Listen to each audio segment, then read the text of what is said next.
Good morning and welcome to America's Home Cooking. This is part 2 of, let's see, what should we call this bread? It's a sourdough Ezekiel herb crescent rolls. I don't think I'm going to type the whole title out. I've taken a regular herb crescent roll recipe and I've made it sourdough and I'm making it with Ezekiel flour, and I want to see if I can convert all of the, I'm stirring down the yeast right now, you must know, and it needs a stick of soft butter in it, which I put in. You need a half a cup of milk. Let's see. Salt. Oh, we need 2 teaspoons sugar. I forgot my measuring spoons. No. You have food. I am not feeding you any more, Kathy. Now, be reasonable. So we'll add 2 teaspoons of sugar with this as well. This makes a large batch, so if you like rolls, this makes 3 dozen. So this will be a lot of rolls we'll be making.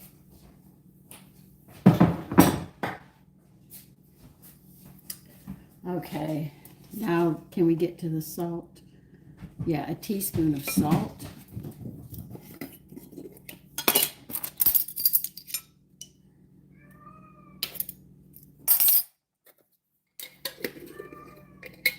What?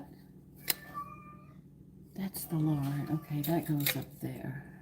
This one goes here. Just getting stuff together this morning. So how have all of you been this morning? It's still 4 something. You guys haven't gotten up yet, and I've been up. It's about 45 minutes. Okay, so let me go ahead and start getting this stuff together. Okay. We're going to have to knead this after a bit, so okay. So in another bowl,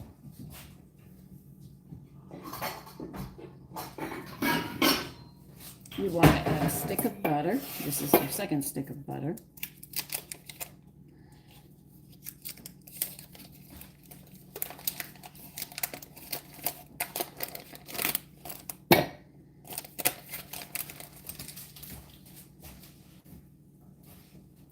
And into this, if you have fresh herbs, you're very, very lucky. But I'm using dry. We need 2 teaspoons of dry parsley. Well, that takes care of my parsley.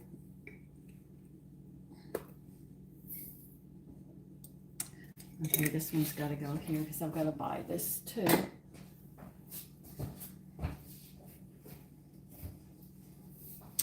Then we need 2 teaspoons of chives as well.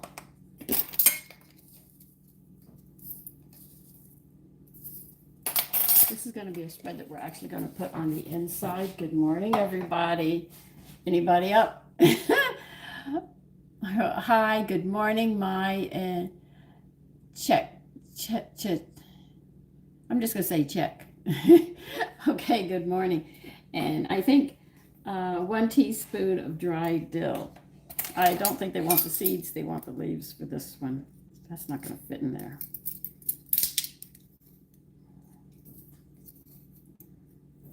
All right, with those seasonings, we're going to mix it with a stick of butter. Then I'll get back to that bread. Let me get a knife and cut this. My butter's not quite soft. I hope you're enjoying your weekend. Are you doing well, Kevin, Eric from Wooshki, Vermont? I never heard of that place, Eric. But I've heard of your state, Vermont. You're a little higher than I am. I know a person who lives there. We don't get along. He thinks I'm a witch. Well, he can think that, but I know what I am.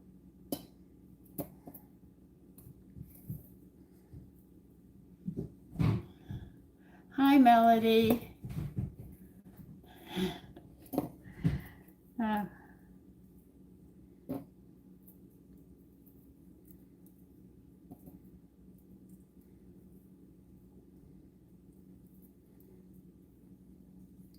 You know, I thought I was the only one that was thinking this.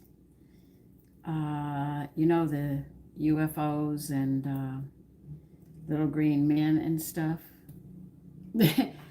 I noticed that J.D. Vance thinks they're demons. He's pretty much on the same page as I am with the Bible, and you think of it.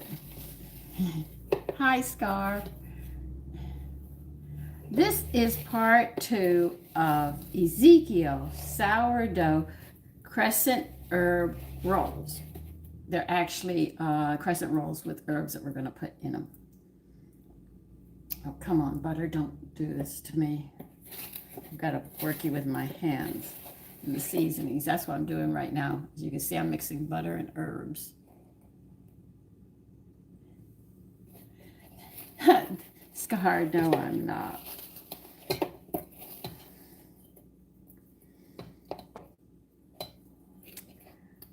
Witches, you have good witches, you have bad witches. If people use magic for harm, they're known as evil witches, and the good witches try to help. This is what I've read in folklore, so I'm going to be talking like that. But I am not that. But that's the only label anybody can give to people who are gifted. And it frightens people because they see through you. They know what you are. They can see what's going to happen to you. They scream warnings and stuff, but people don't listen. I can vouch for that. It's insecurity when they see you, because you can't hide. And it makes people extremely, extremely uncomfortable. Hi, Am, Millie, Amy. That makes people nervous. You know, when you can see them and they can't hide. That's what it is. We all hide. But when people can see you for what you really are and remind you and explain why things happen to you, they get really nervous because they can't hide. They can't put a facade up, because everyone puts a face on. If you don't believe me, watch women. They put makeup on. They cover their face up because they don't want people to know what they've done. Okay? But when you have people that are truly gifted, they don't bring... my butter's a little cold, so I'm having trouble working it because I got to work the seasonings into the butter. That makes people uncomfortable.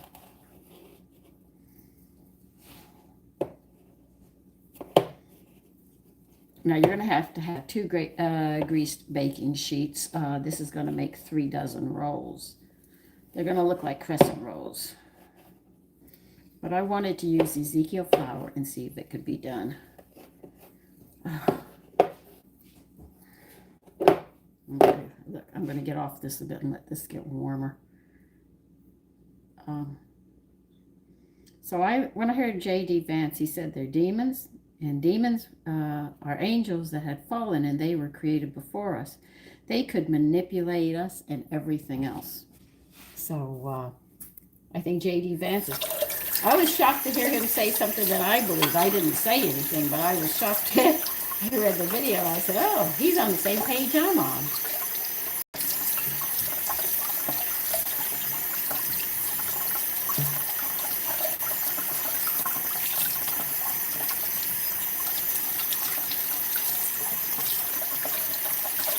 I remember in the late 60s, and remember, talking when I was younger, no, remember technology has gone further, but I'm talking early, in the 60s, I remember coming up here, and it made the news that they had found, we need to add 2 eggs to this as well, that they had found a skeleton of a mermaid, and that disappeared in the news so fast.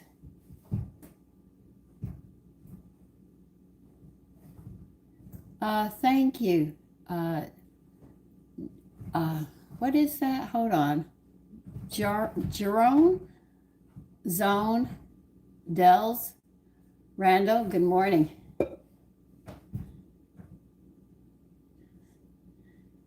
Candy, Aim. Good morning to everyone. So I thought that was interesting that I wasn't the only one who thought that.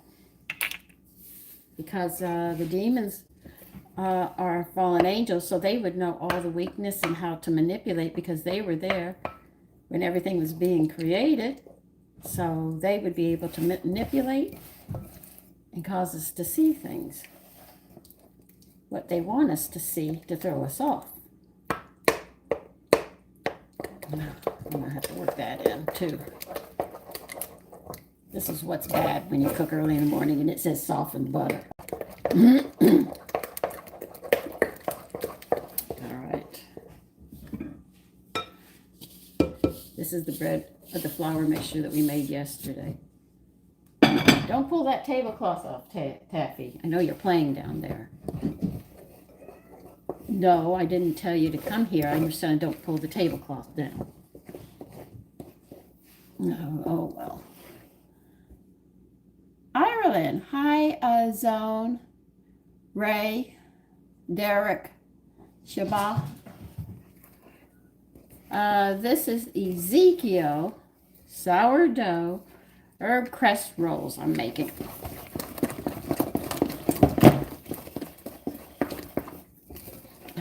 I'm going to have to break this flat butter up.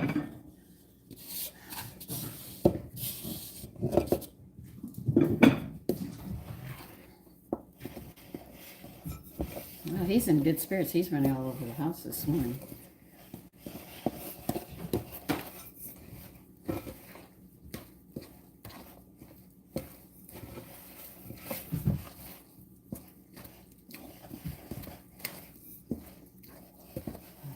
We're going to need more flour than this. This is not going to, it's not going to work. We're going to need more flour.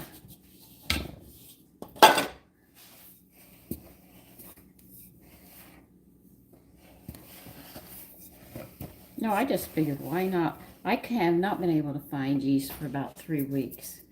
I just finally got some, so I said, you know, I might as well take all these recipes of rolls and bread and just see if they can all be converted into sourdough. Because I have a culture, I can just go ahead and use it. I think it'd be nice to have rolls. Yeah, I'm going to have to add more flour. This isn't enough. Where'd you come up with this ratio? This one did not work. Okay.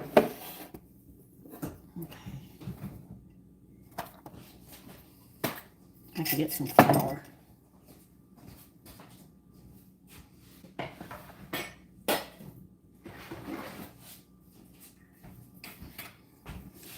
See, the stove needs more flour. It's just not going to work when I put it out here.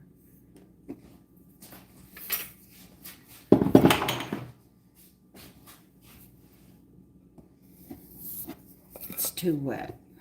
You're not going to be able to knead it nor work it.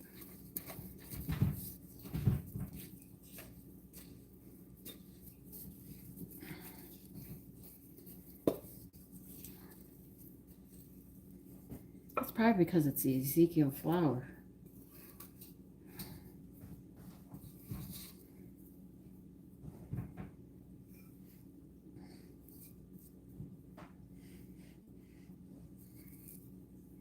And that's why you get a mill if you want to have Ezekiel flour.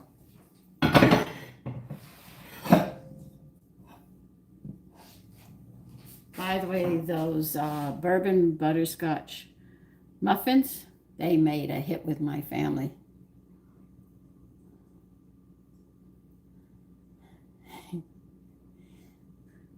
Well, E.T. learned to cook. Good morning, Yang, Jerome, Amor. Yeah, well, it's going to be rolls. What I did was I made my Ezekiel flour, and I made 50-50 mixture. Well, not really. It's really 2 cups to 5 cups of all-purpose. So the ratio's 2 to 5, but it seems it needs a little more flour. Yeah, and I gotta work this butter in here too.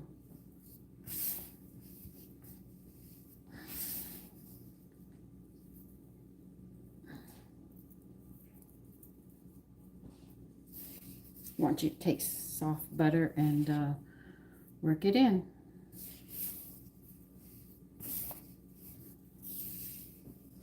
So I stuck mine in the microwave for 30 seconds, softened it up enough. Sunday cooking, yes, Eric.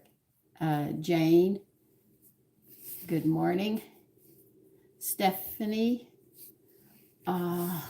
Jerome.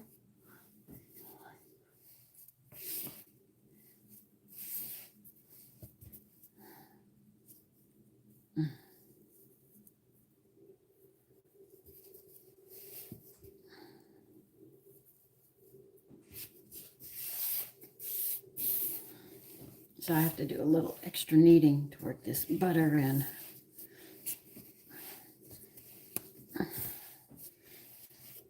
It's actually flattening it and softening it up.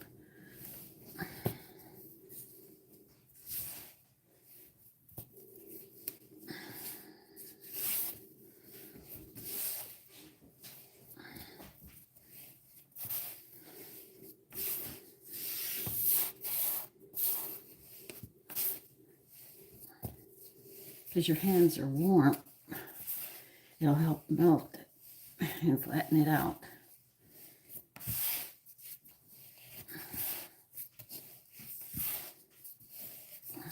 A trick I learned from the older women.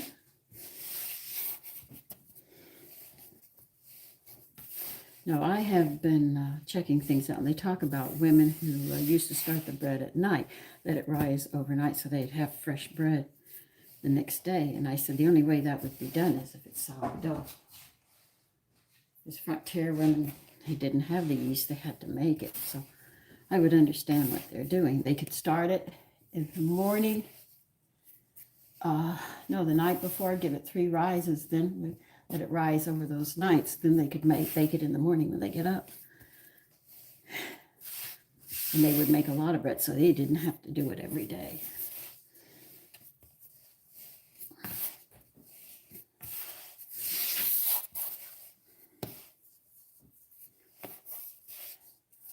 Hi, Frant.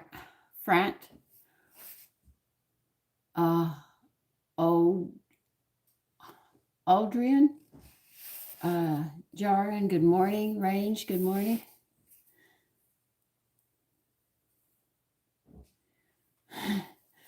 Thank you. But good morning, everyone. So, you're seeing maybe a lot more sourdoughs. Now, when we go to European sourdoughs, kneading is not their big thing. If you want the bubbles and stuff.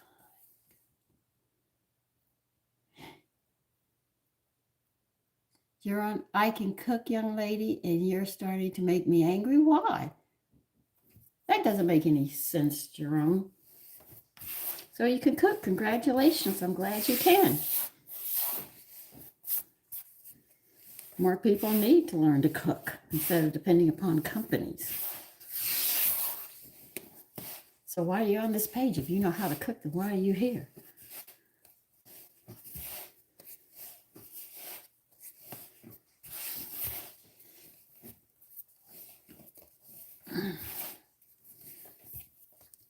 Just trying to get this.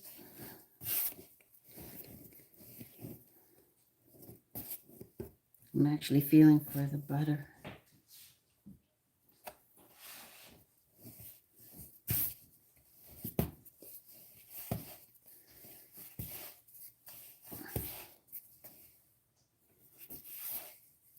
This is Ezekiel sourdough. We're taking a regular herb crescent roll recipe. We're using Ezekiel flour with whole wheat. I mean, with all-purpose. And it's a sourdough culture.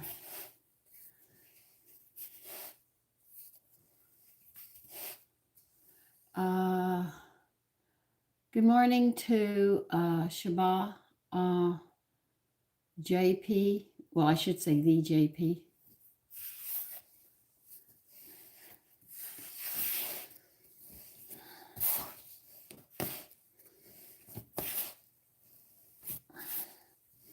I think I just about got it all.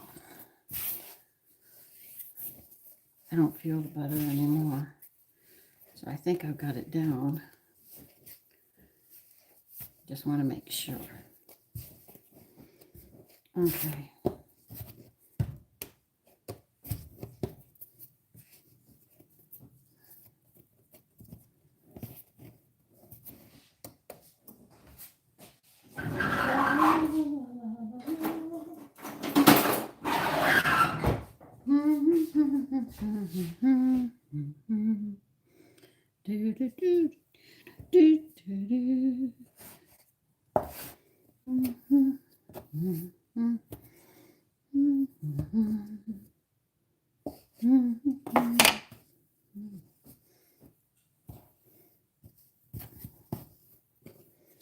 I tell you,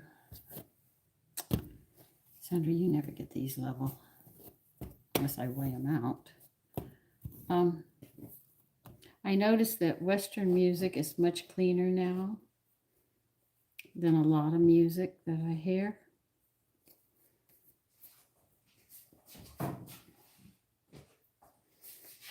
And I enjoy it more, which is strange for me. All right, they want us to divide this up into thirds. I got to go back to this butter mixture and get it going.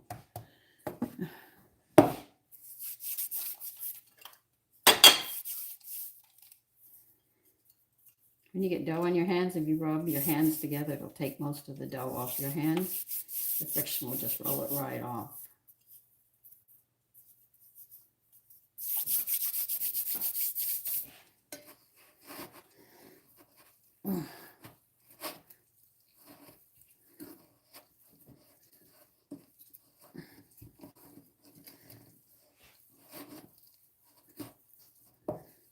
Now the herbs and the stick of butter, you're going to make it to a paste.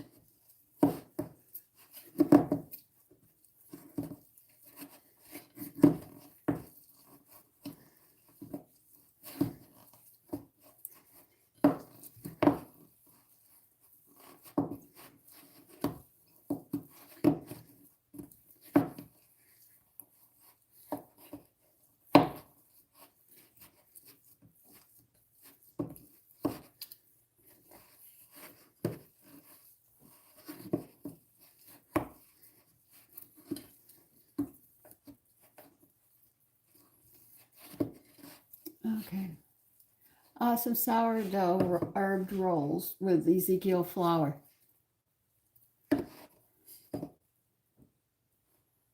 Dan, hello and good morning. Andrew, good morning.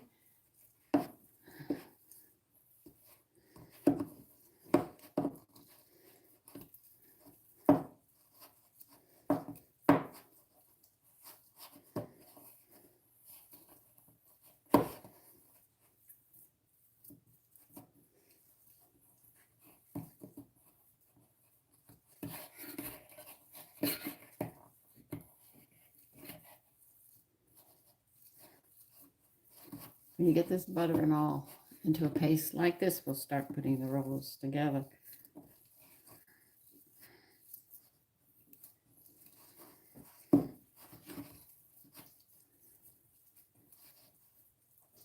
I don't know who this singer is, but he has a very nice song, and I can't get it out of my head. I woke up with it this morning, but I don't know the country singer.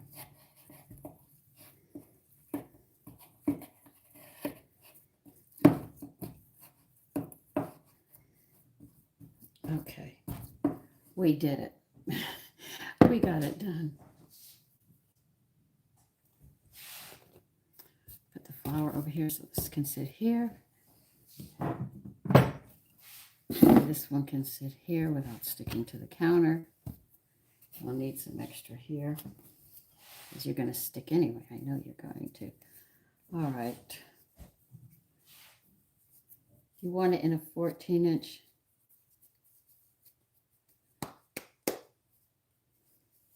Okay.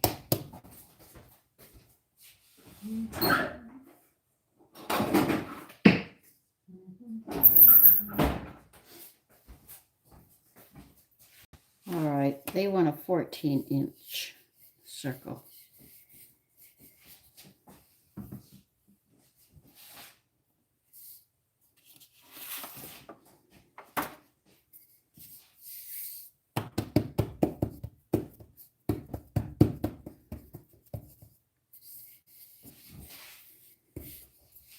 So I figured rolls would be nice. We're going to have a pie today that I think it's called, what's it called today?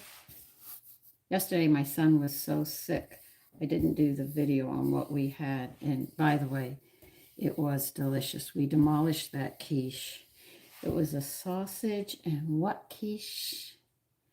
I can't remember, but I wanted to show you, but my son said, Mommy, we have to make this again. I said, well, next time we make it, you remember, I'm going to have to do a video so they can see that. But he was so sick yesterday.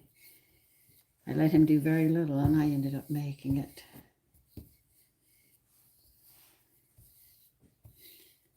But it was a very interesting quiche.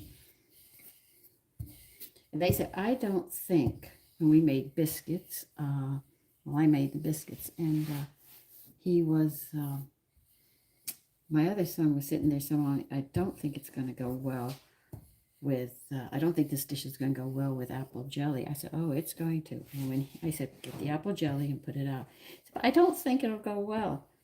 Well, he ate a lot of biscuits. I'm not making a pie. 50 is none of your business, their ages. Good morning, Andrew Unlimited. Yeah, I'm going to be talking about makeup on, I'm going to do some videos, and I'm going to show you women what I've been putting on my face, and I do every morning, and everything else.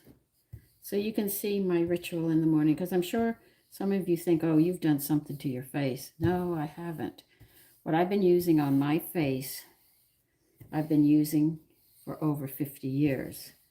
Same thing. No matter what I did, I used that. And I'm still using it to this day. It came through the ARE. For a while, we had to make it. I couldn't afford it. Dang, you want it thinner than this? So, it's something I will be showing you. 3 dozen is 36. So you want me to make 12 out of these? Each one of these? I like big crescent rolls, but you want tiny ones. Okay. So we're rolling this out to about a 14-inch circle. That's what I'm doing.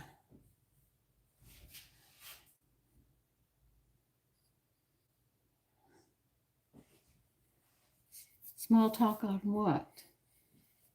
Shade. Good morning, Agent. Good morning, 50. Andrew, you thought I was making a pie? 50? What were you talking about? I'm sorry.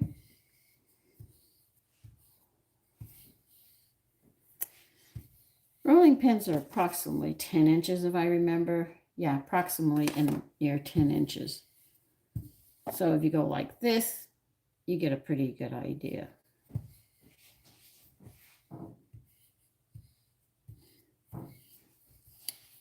This is why you should steal one of your 12-inch rulers from your sons or your daughters from school, because they always want a new one every year. Take one, pull the metal out, because you'll need it in the kitchen.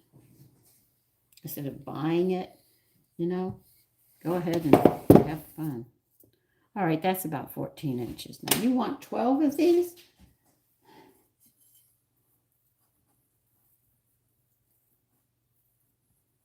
Grease.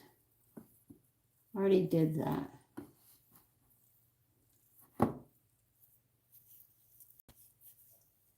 Cut each circle into 12 wedges. Right. I thought that's what you wanted me to do. Okay. You want me to rub this paste. You should have had me do a brush.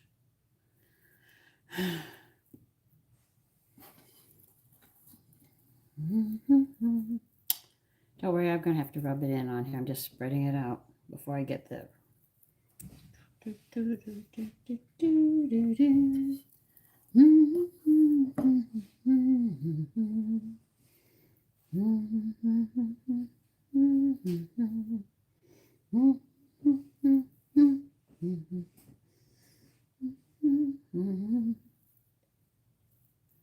this is bad.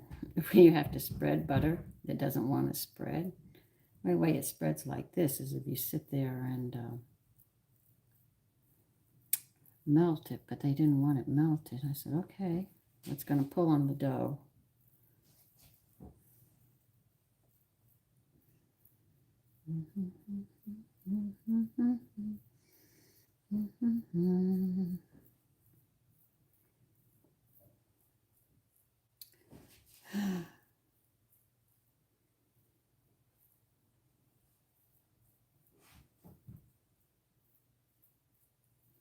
I remember when Western dancing was like, put your little foot, put your little foot, put your little foot right there.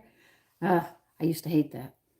And would you believe I remember that stupid music for that stupid dance from high school? Oh my God. No, it was high school or junior high? I think junior high. Junior high was gym. Yeah. Did we have a gym in junior high? We had a football team. Yeah. I tell you some things that I remember.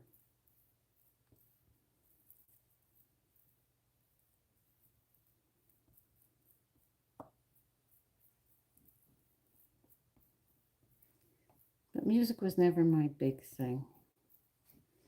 I liked peace and quiet more.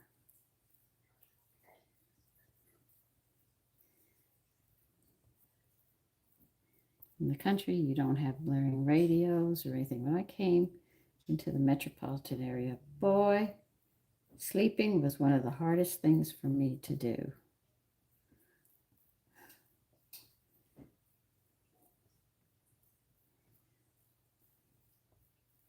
I didn't know how people could sleep with all that noise around them.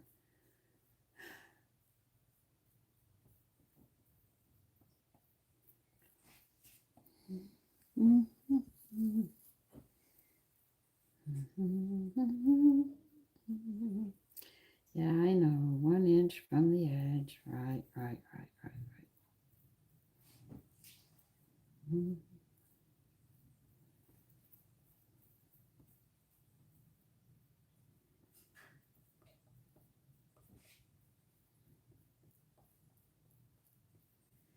Now we're going to cut this into 12 pieces and put it on a greased cookie sheet.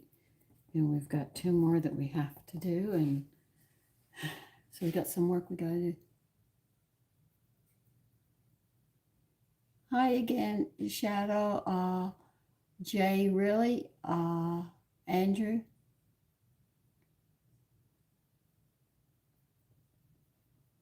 Yang, good morning. Good morning, Andrew. Let me go ahead and get my pizza cutter.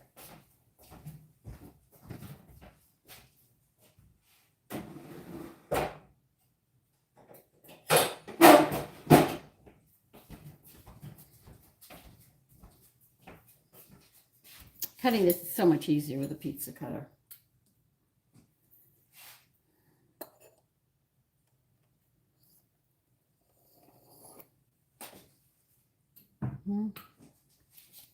Always dip it into flour before you cut. I know it's not straight. Don't you dare say anything.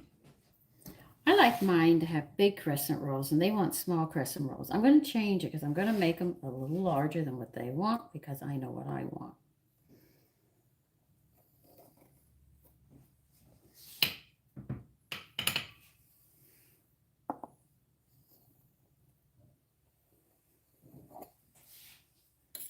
I'm making 8 in each, so I'm going to be making 24.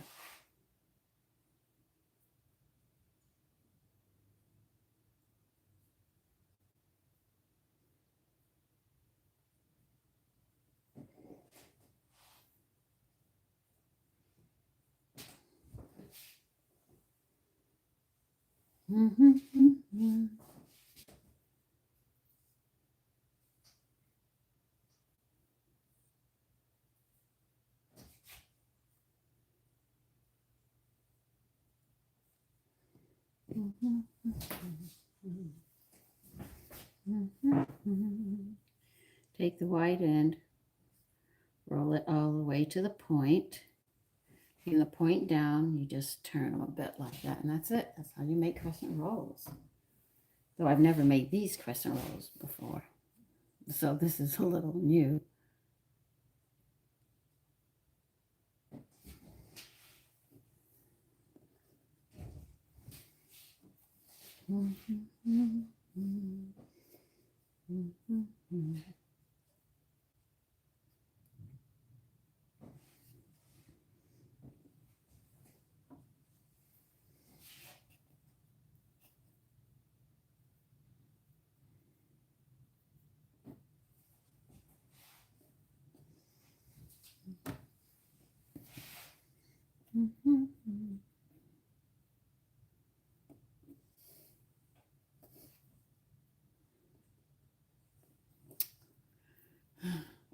So do you roll them backwards? Okay, that's all right.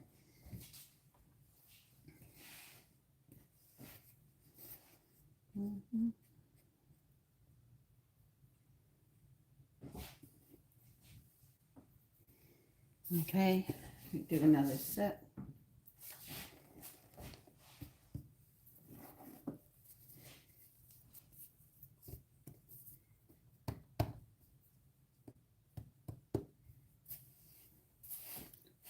To churn it, we're not making cheese, Andrew.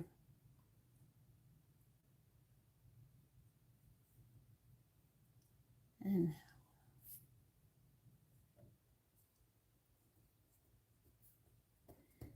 okay, I know. No, canning will be starting soon, okay? Not now. Canning is not right now. But do I can? Yes, I do. Do I dehydrate? Yes, I do.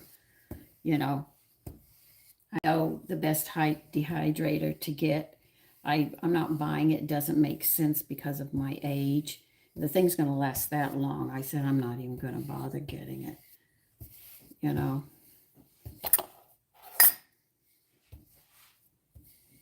Well, this isn't much of a circle, is it?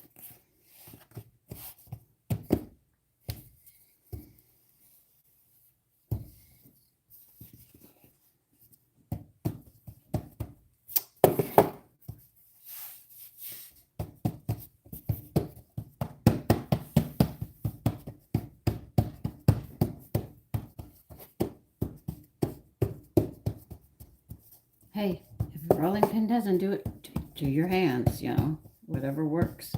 If you don't have a rolling pin. This is how women used to do things, so why not?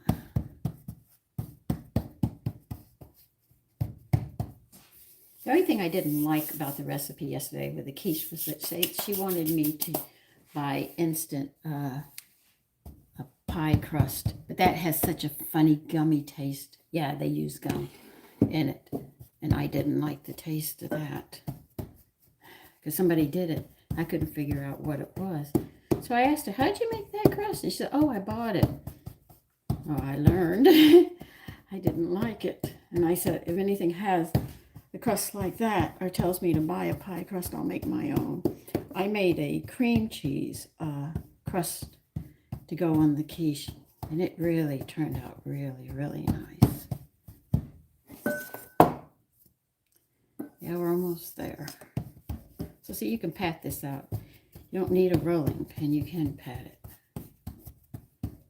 And if you have a sharp knife, just make sure when you cut it, you flour it and sharpen it when you're done because you're going to dull it.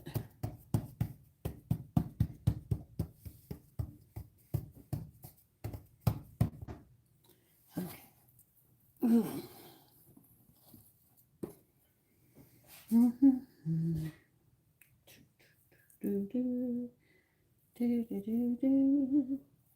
wonder what like one of these would taste like without the herbs on it.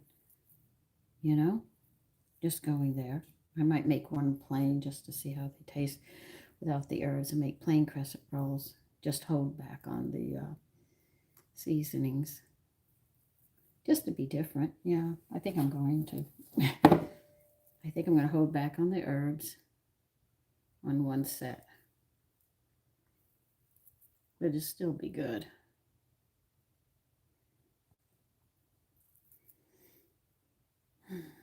Don't go all the way to the edge. They always recommend that you give it at least an inch on the edge. I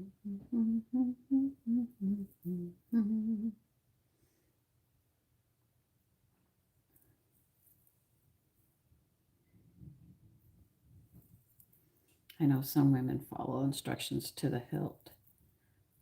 Me, I go ding, ding, ding, ding, ding, and start thinking. My mother was like that. Follow the recipe. Do you hear me, Sandy? Don't you change it. That was my mother. Well, what's good that she did it for me because it set me up to learn the basics. So I did need to follow the rules till you learn the rules and then you can break them. But you can't break the rules if you don't understand the whys.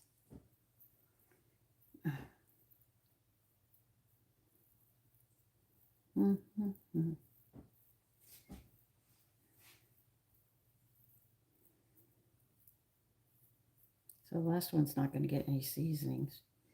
I want to try them plain and see what they come out like.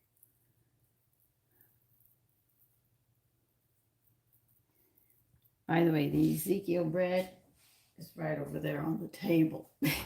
We're going to start it today that I made. But everything I've put with the Ezekiel flour so far, my sons have raved about. And those muffins, we only got one muffin left. That bourbon butterscotch, they said, oh God, Mommy, these are fantastic. I said, thank you. They were shocked. They said, really? You put bourbon in this? I said, I sure did. I hope you try them. I was surprised a lot of people weren't interested in it. Or maybe they just can't make muffins and they're afraid to try.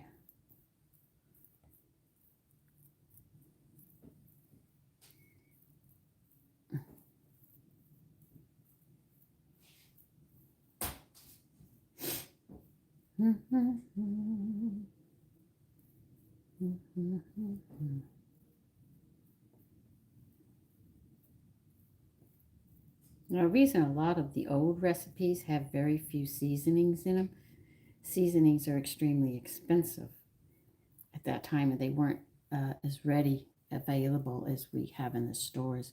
So people were very careful. She was very, very careful. She was stingy with it, but just enough to get flavor. Today, the seasonings are so easy for us to get, or we can grow a lot of certain seasonings. We can be heavy-handed with them. Oh, I gotta get this off my hands so I can work this.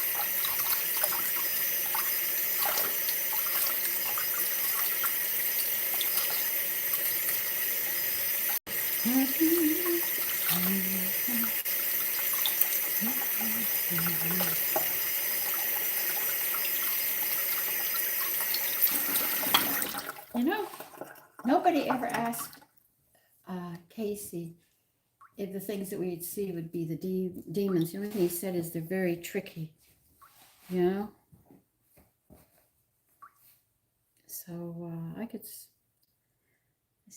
still think they're demons doing all of this stuff that we're seeing. Because we're like the second to the last born. Well, actually, the female was the last creation. So man came before woman. So that was something I was thinking about this morning too. Hear me out. Remember, these are my thoughts. I'm not telling you that you have to believe the way I believe. I'm not. I just talk and let you know what goes through my head is that when you have an animal, and you back an animal into a corner, when it's trying to just get away and you back it into a corner, it's finally going to attack because it has nothing to lose at that point. That's what women are doing to men. You're backing men into the corner. And what's going to happen is when he comes after you, you're not going to have a fighting chance because you're going to have pushed him so far into the corner that there's no reasoning with you. And the only thing left to do is to fight back. And when he fights back, women are going to lose everything that they have. And a lot more.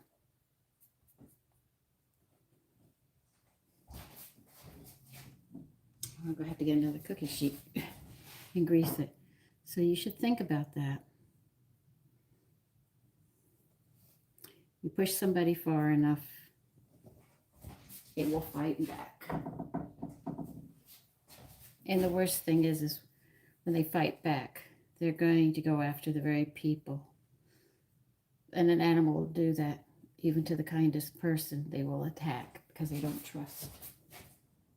So women who know their place, they'll be the ones that are going to be hurt first because of that.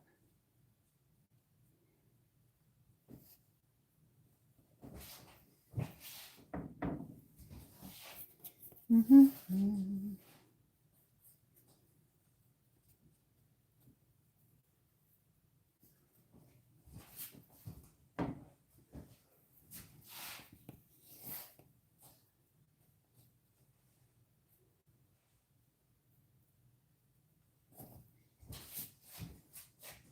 Well, a lot of women wouldn't want to hear that. You say, that's not so. We just want equal. I said, no, you're pushing. And the men will finally, when they come after you, it's going to be bad. And then you won't have any rights. None. Okay, here's one. Here's two.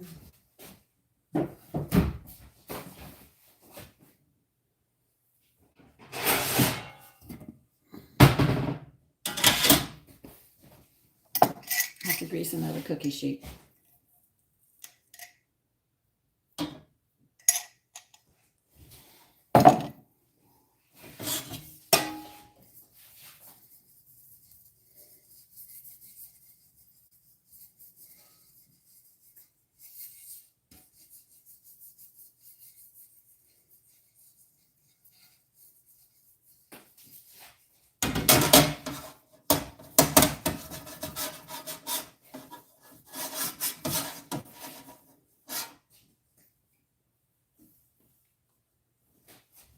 And I know that feminists sit there and say, but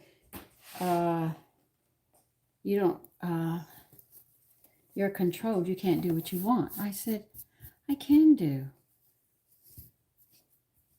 My husband allowed me. He didn't allow me to be a whore. You know, he didn't allow me to do certain things with children would suffer and stuff like that. But freedoms, yeah, I had them.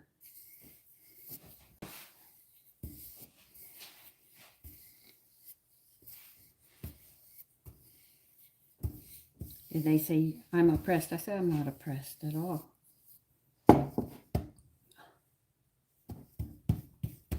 But I've had these conversations with lots of women. And mine is I know my place. Our children knew their place when they were little. They're men now, so they know their place as men, but as children, they didn't tell us what they wanted. We told them. I see parents afraid of their children. I was terrified of my mother, you know.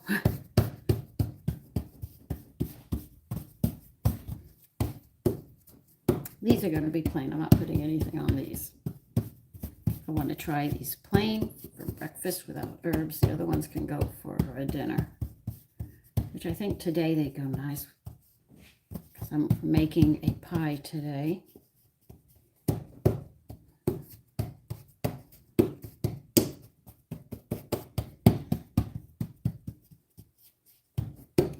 So see, you don't always need a rolling pin.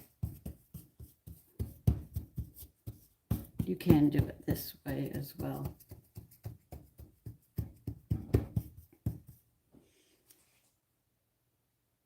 Yeah, I'm getting an idea. I better not. Good morning, Jethro Unlimited Putty Cat. We're having a, let me see what it is.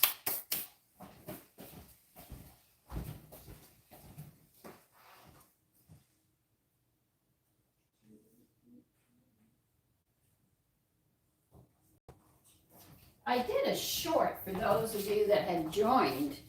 If you had joined, you would know what we're having. We're going to have a chicken gumbo pie with buttermilk biscuit crust with rolls and maybe a salad this afternoon. Or cooked vegetables, I haven't decided yet. Oh, I am so good. Well,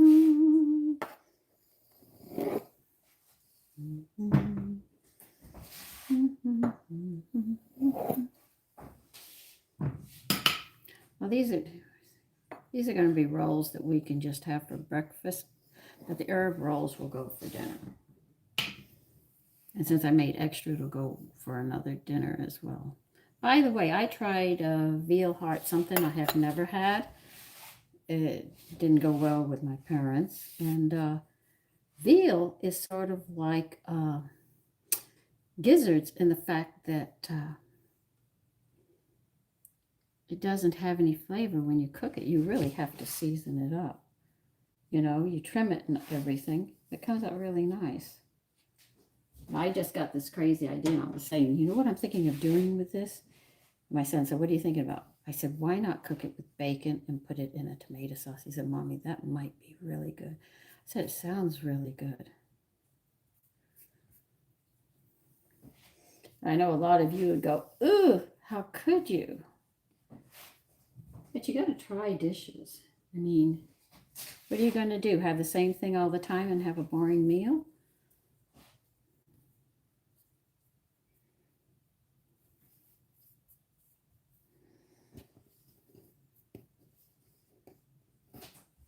That's just my point of view.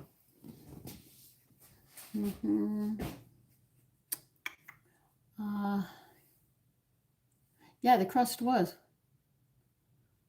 goes with what, Putty Cat? If you're having a quiche, wine always.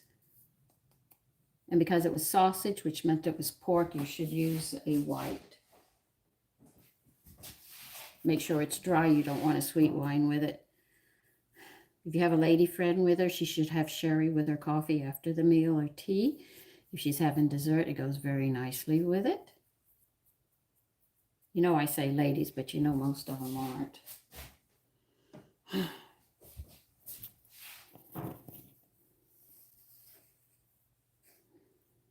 I mean, when I was growing up, I even had to learn how to walk properly. And you're saying it's easy, put one foot in front of the other. No, it's not. You have to learn to walk without bouncing. I had to learn to walk, bend our knees and stuff, but the wear a book on your head to where you don't, so you don't knock it off when you're walking, believe it or not. All of that had to be learned. We thought it was stupid at the time, but I could see why. When you wear heels and stuff.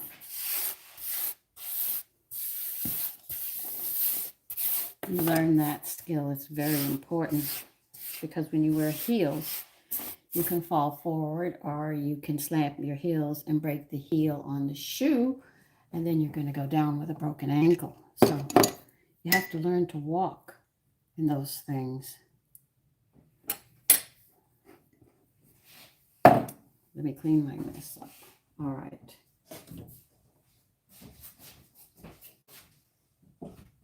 We're not done yet. We have to care for those.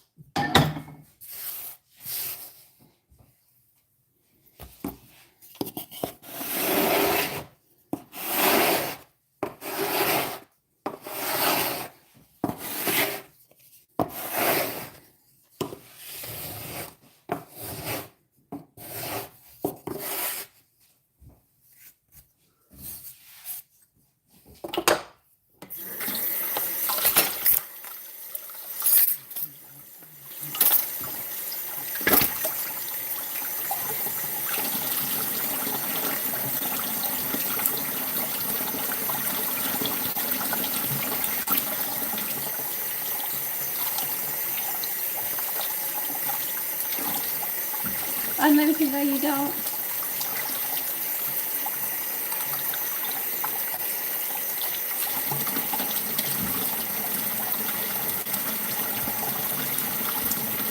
What I learned is mandatory for women. I didn't have pants to play in. We had dresses and skirts and things, so little girls had to learn how to maneuver them. Yeah, I'm going to be in my crafting room today, hoping to get the crafting room done, crafting room and computer room done today. If I can get that done, maybe I'll get into the bottom bathroom at the same time. That leaves me the dining room, and then I'm going to come into this terrible, I call this the terror room because it's a lot of work.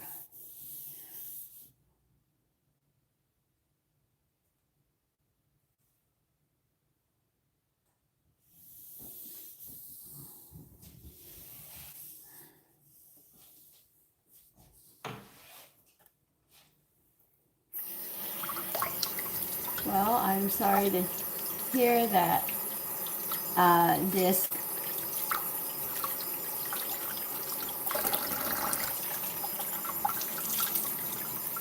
See, men aren't experiencing this stuff, and women are pushing you into the corner. They say your masculinity is a bad thing. It's not a bad thing. It's a thing that protects women. And women think they can protect themselves. Now, that's the funniest thing I've ever heard. Women protecting themselves. They can sit there and they can go out and everything else. They can protect themselves from men.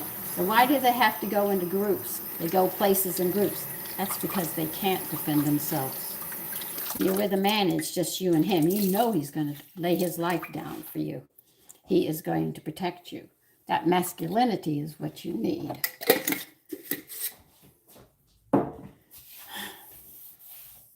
And if something happens, what does she do? Help, police! A man isn't going to get on the phone and go, help, police, I need help. No, he's going to fight for his life. Some women, their fathers have taught them how to do that, okay, to fight. But when it comes push to shove, one-on-one, a woman will lose each and every time.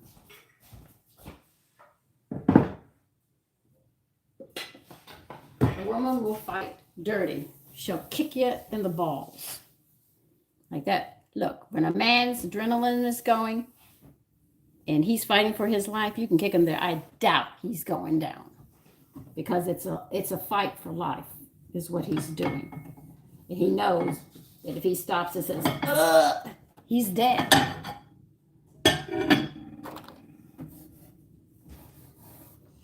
Men say when you fight with a woman, she's got arms, legs, teeth. She's like a spider. She's got a whole bunch of hands. All right, what do we need to do next with this? Okay.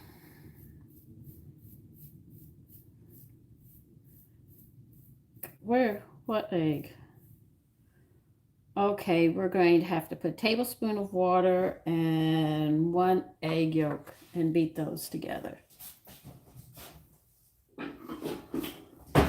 the tablespoons back. Water.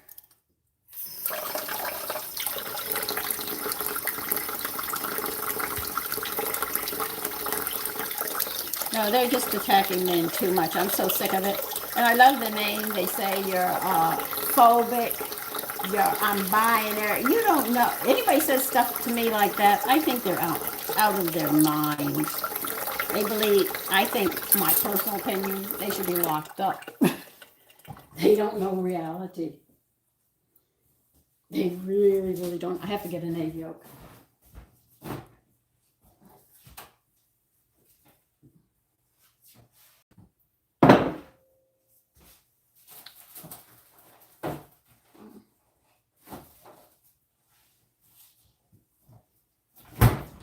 Like I said, it's my personal opinion, you know, which I have that God-given right. But when it happens, I just hope I'm not on this earth. Because when it hits the fan, go at it, so-called liberated women. You think you're so smart. But remember, you were the last created. You were not before man. Man came before you. And man has the responsibility, not you, of caring for this earth.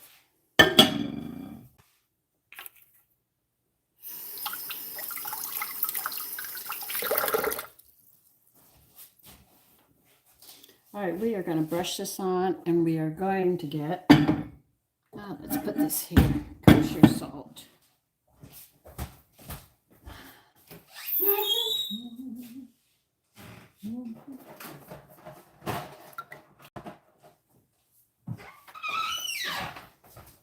Okay, I got my kosher salt. Try, get a fork.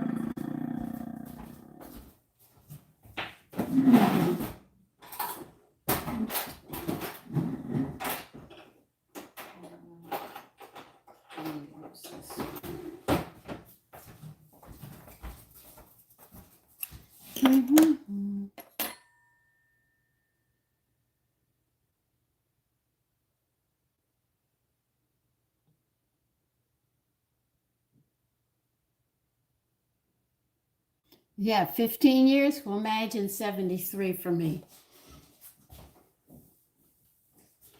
It was interesting. Somebody said, well, what were you being raised to be, or what career was I looking at? A wife and a mother. The modeling, actually, I was doing my schoolwork. I was minding my own business, doing my schoolwork, because I had come home from school, and my mother had taken me to somebody's house, and they were sailors there. They're servicemen. Maybe they weren't all sailors. They were air pilots and stuff, young men. And I was doing my homework on the floor. And I don't sit at a table doing homework normally, like normal people. I was doing yoga positions, and I didn't even know. It was just something that I was comfortable doing. And I was on the floor with my homework, and when I finished it, I went to go, they said, don't move. Huh? I had to go back in that position, and that's how I walked into modeling. I never looked for it. And they were sketching me. I wanted to see the sketches and stuff, and it was really beautiful. They did a good job. Okay, that one over there. And that's how I walked into modeling. I did not intentionally do it. I walked into it, minding my own business, doing my schoolwork. And that was in high school.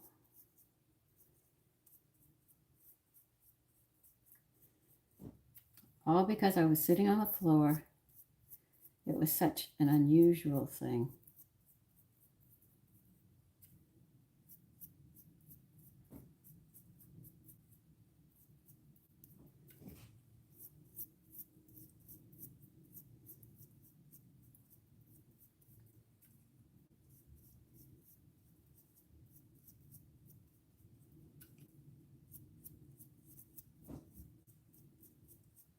Mm-hmm.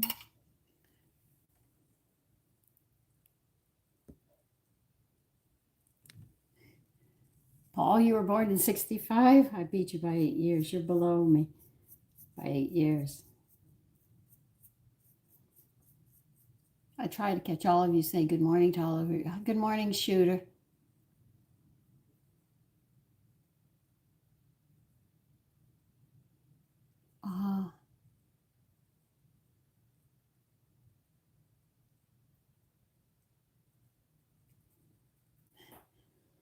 There has been, that whole Middle East conflict is two brothers fighting and their ancestors, and that's what it's all about in different religions. And I know this might sound cruel, but going around saying we're the chosen people does not help the circumstances. It just feeds more fire and anger. It's like you're telling your brother that he isn't worth anything and that I am better than you. And that is the worst thing, I think, even in a family, if you do that, that causes strife there. But this goes so far back with them. And you're going to sprinkle kosher salt on these. Well, I didn't want to take that much out. You sprinkle kosher salt on these. So I would strongly recommend quit rubbing that into your brother's face, and maybe there'll be peace somewhere along the line. But I think that would be a really bad thing. I would never tell my brothers that I was better than them or anything else, because I know that that would give a lot of problems. Common sense would tell you, so you don't go around saying something like that, you know? That's just simple logic. My son has a thing that you get what your bachelor's on YouTube, TikTok, you get your BS. Well, anyway, my son, I fell af, I fell out laughing. I said, "Really?" He said, "Yeah, that's where they're getting it because they're not learning right. So they just," and I just said this, "Oh my God." I fell out laughing. I said, "Well, is somebody going to give them a degree in it?" You know? So, but anyway, that's how I look at it. Maybe I am wrong. You could say I'm wrong, but this is a brother's fight. And just to go around telling people that we're the chosen and we're better than, and when you say chosen, it means you're telling them, your brothers and the rest of the people, that because we're all brothers and sisters, that I'm better than you. You're not. You're nothing. God loves me more. And when you do that, man, is really bad. I was talking to a person. He was looking for a girlfriend. I was talking to him, and I said, "He's my father." We got into religion. I said, "Well, he's my father." He says, "He's my father too." I said, "Well, I don't hear you calling him father. I don't call him God. When I talk to him, he knows it's father. I know he's my father, and I'm going to call on him."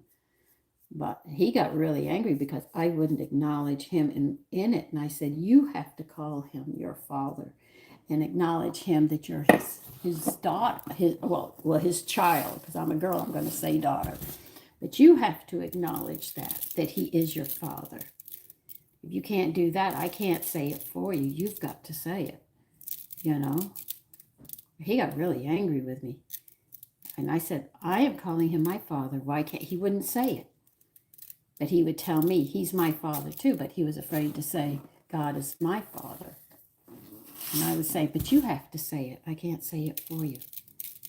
But he wanted me to say it for him because he couldn't say it. I said, "No, I'm not going to say it." All right. We got these done. And these are the last ones that have nothing on them. I don't know if I have enough egg white for all of this, but we'll see. Egg yolk, I mean. Might have to get another egg. Let's pray not.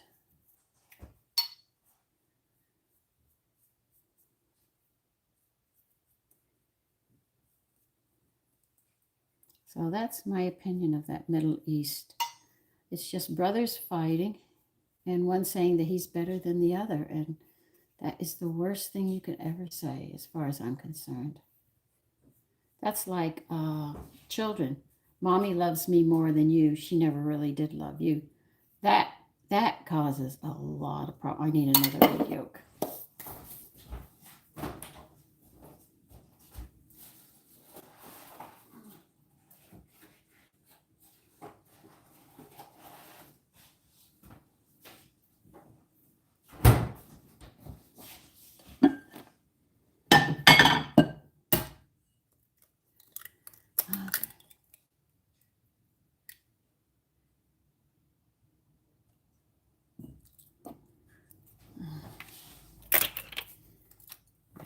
Fork.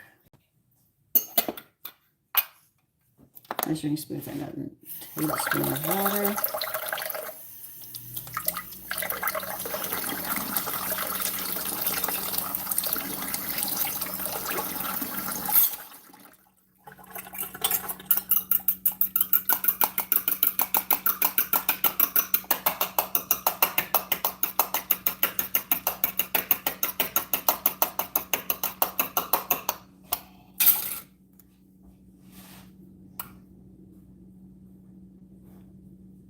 I mean, because I hear my children, "You love so-and-so." No, I love you both.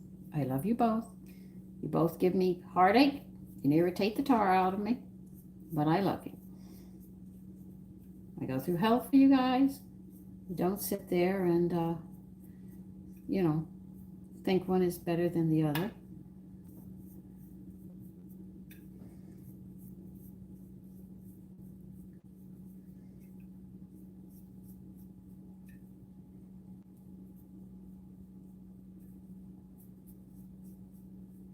So if children are like that, you can imagine the anger.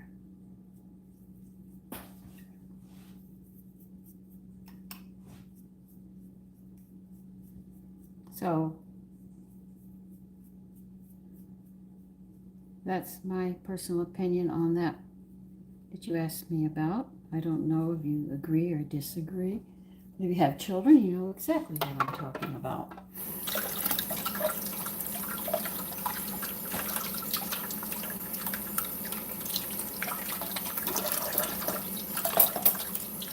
One felt betrayed because his brothers sold him into slavery and sent him to Egypt. And the other ones, when they came to Egypt, when there was a thing, he was praised and he didn't like it. When one set of the children fell and lost their identity, the one who held on to it, because God didn't want to lose everything, so he gave them the power of record keeping, and then he shoves it in everyone's face. Well, God still loves me. I'm his chosen. You know, sounds like petty children carrying on, you know. But that's my opinion. If you like it or not, it's how I perceive. But remember, we have a right to disagree. That's the beauty of humans. We're not all alike. We think differently. Berserk? Oh, what a name. Good morning, Pa. I did 2 dozen. I cut mine large. I didn't want tiny ones. I wanted big ones, so I'm going to do it my way. Now, these are going to have to rise.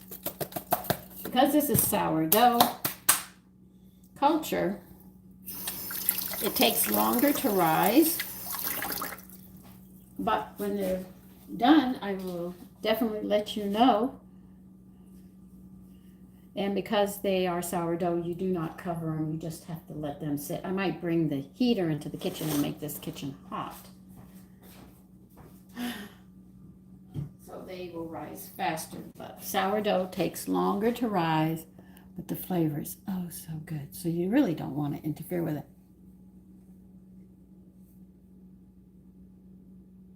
No, I haven't gotten to the kitchen yet. They're sitting there. I haven't cut the buttons off yet because I need the buttons. Yeah, they are.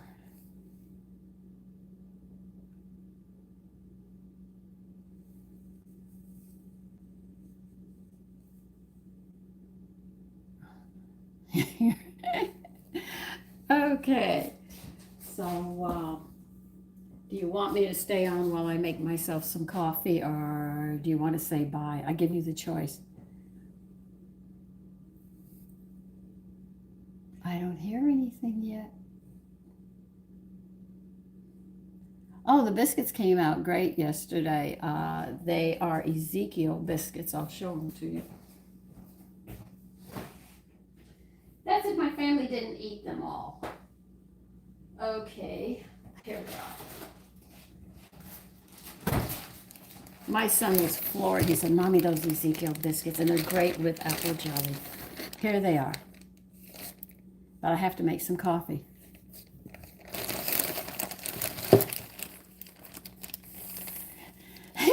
I told you, I go there. All right, when these are done doubling, you preheat the oven to 375, and they're going to cook about 25 minutes. Unlimited. Okay, so I'll go ahead and make some coffee and have a biscuit. I haven't eaten it. No, I want that muffin. There's one muffin left from the bourbon butterscotch. They are so good. My son started, he said, I couldn't have one, Mommy. Give me another one. I said, help yourself. You know, that's it. Okay. Well, I got these. Now the flavor I'm having is going to be a maple pecan. Sean, what? God, darn. Yes, I did, David. I made bourbon butterscotch. I'll show you the last one, and I'm eating it this morning.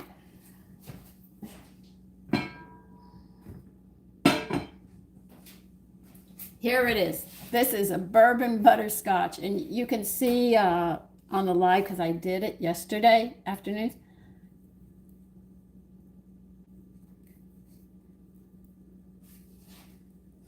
They were. You want the recipe? It's right there.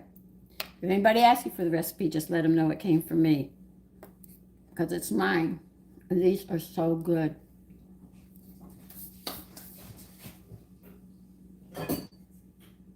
I thought I was going to lose the bourbon flavor, but I did not lose it.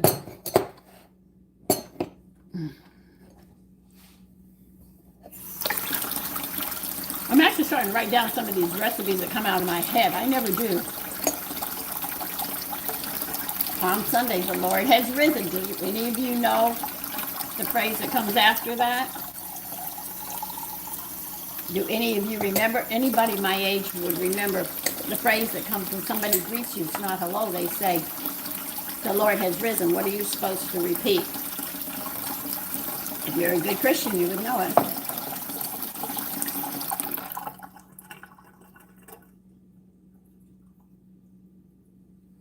No, that wasn't what they said, good morning. The phrase that came back when you sat there and said, the Lord has risen, you're supposed to state the fact when you're greeted with that, it is, he has risen indeed.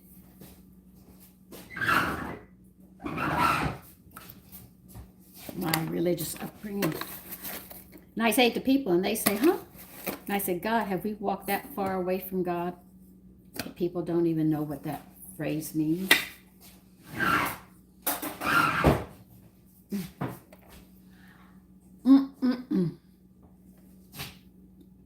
There's a little less than half of the muffin left.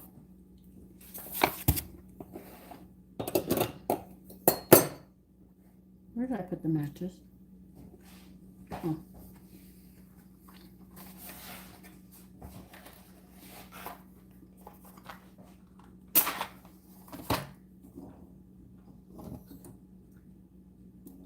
Why are you taking... Never did that before.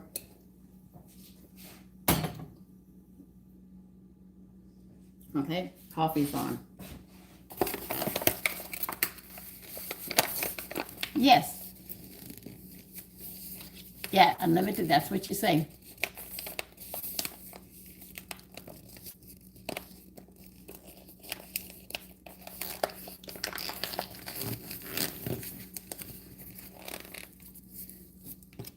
I got to see Jesus Christ Superstar. I saw the movie and I cried through it. I went to see the play. It was beautiful. I was the only one crying, you know. Everybody else was just like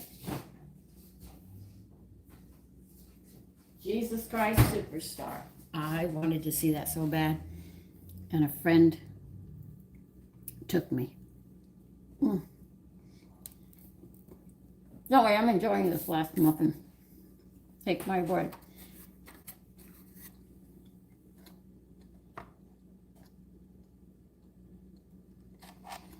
I don't live there. I live on the outskirts, the very outskirts. I've got a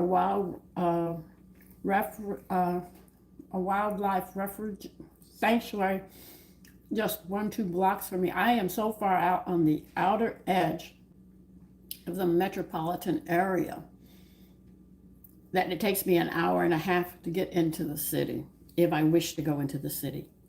I don't go into the city. And remember, Abraham and Sarah lived in a sinful city with all of them around, and they kept their virtue. This is bourbon butterscotch muffins.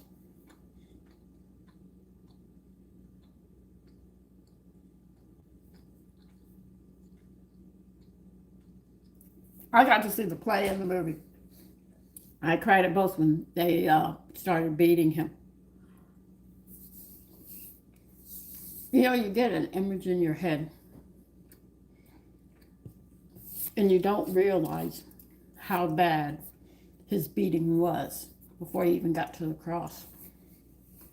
I finally learned what the thorns were, crown of thorns. Those thorns were like that. They were like steel. They didn't break. So when they pressed that in on his head, it took his whole head. Imagine the pain.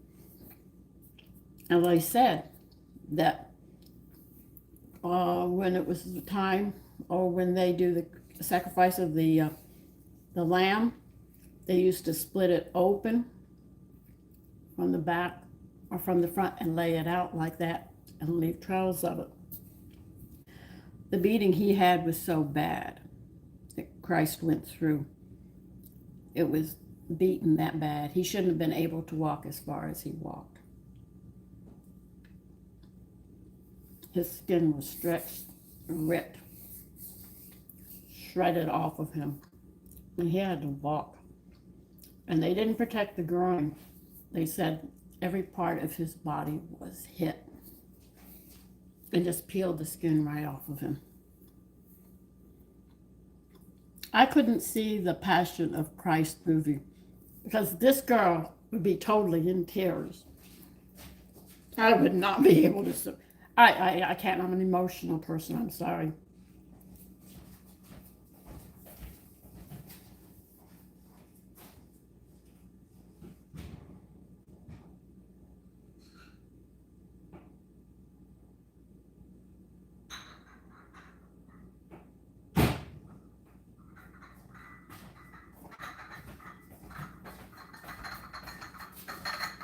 That's why when I see things, or I have really bad dreams and I see things coming, I wail. The one thing my husband said, Sandy, I can deal with just about everything you dish out to me. I didn't think I was that bad. But he said the hardest thing I've had to do in my life is to hold you while you cry.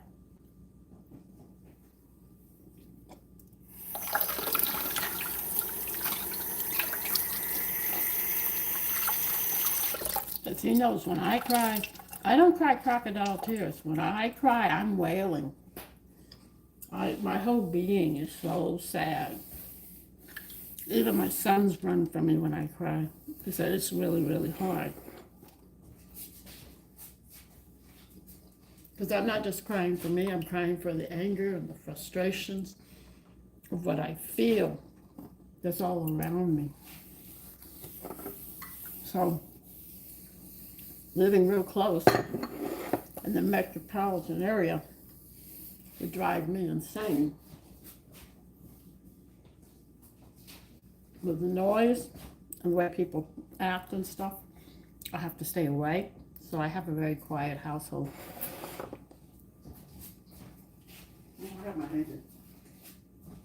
So I'm very quiet. I told you what we're having for dinner. My younger son's going to be cooking with me, and he doesn't like the video and stuff on, so I'm not going to be able to show this to you because he gets really upset about it. We're making a chicken gumbo pie with buttermilk biscuit crust. And do you know I had to go and buy a chicken? A cooked chicken? I was shocked. So I said, I have to buy a cooked. I don't buy these as you need. She wants a cooked chicken. And I went and bought a cooked chicken. I said, Stephen, do you have a chicken for me? He looked at me. You don't order stuff like this. I said, Stephen, do you have a chicken? He said, they'll be ready in 30 minutes. I said, okay, I'll walk around the store for another 30 minutes till the chicken was done. I have it in the refrigerator.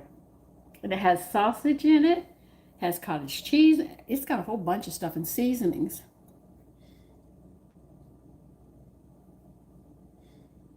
Suburbs of Chicago with my Vietnam veteran father after separation.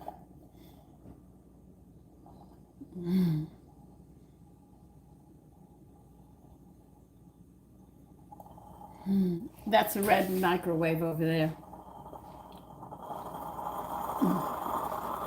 I'll show you I got the chicken.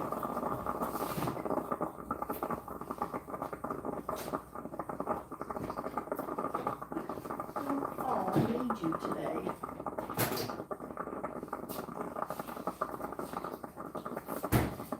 And Julie, sausages is going in that pie. And a chicken. I actually had to buy this. I was very upset I had to buy it. I'm going to put it over here and let it room temperature because we've got to tear it apart. Well, that's the first time I had a recipe tell me I had to go buy something like that. Andrew, prices are ridiculous, but I'm managing. I know this might sound a lot, but I'm managing to hold my shopping bill down to $250. I was at $211 Friday, which I was very, very happy. Before Trump came in, as bad as you people will scream, it's not so, because remember, I do a lot of canning, so I don't buy a lot of pre-made foods and stuff. What I do buy, I buy because I don't have a recipe to make it myself. Under, pretty cat, under. And I'm feeding, not only am I feeding 2 cats, I'm feeding 3 adults, and I'm also feeding cats outside, and I'm feeding the birds as well. So I'm feeding a lot, and food for my girlfriend's dogs in the back.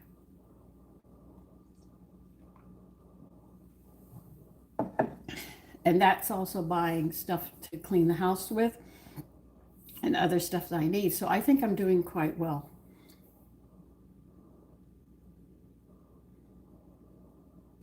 Yeah. So under. But I told my sons, I will pay all the bills. This was right after my husband had passed. I said, look, I will cover everything, but you too, if you stay here, I'm not going to put you at a point where you can't survive or anything else, but I'll just sit there and say, if you stay here, you're going to have to buy the food. You give me the money to buy the food, I'll do the shopping. So see, I go to a health food store. I also have to order food, certain things that I can't find in the grocery store and stuff. I go to the grocery store, and then there's the meat store I go to. So when you think about it, I'm hitting a lot of places at once, because I can't buy lettuce in here. I have to go here. Well, I can't find rabbit here. I've got to go here. And then I need a fish store. I'm still trying to find a sea bass. You would think, because I promised you that pie, but I cannot get it. So $250 is quite reasonable now. I was spending $400 a week. We were really spending, and I cut back on everything. I ended up with an $874 or $879 gas bill I got to pay next month. That hit hard, and I even used electric heaters in the house, turned the heat down to hold that bill down there. A lot of people were telling me their bills were over $1,000 just for the gas. So I had to get solar paneling to hold my electric bill down, which is like $23, but it went up to $26. That's how cold it was. So that hit in that area. So when Biden was in, I was spending almost $400 just to feed us, just everybody I told you, and going to all the stores. But now everything is pretty much leveling off, and I'm getting better at getting more control. So if it's under 250, I count my blessings and cross my fingers. I remember when I was a little girl, my mother could pack a shopping cart, mounds, not just level, up and underneath, and she only spent $30. And this is in 70 years of my life. I'm not going to say before I was 3. It was when I was older I started remembering all the food. And that wasn't even counting my father's hunting as well, or the garden that Nanu had as well.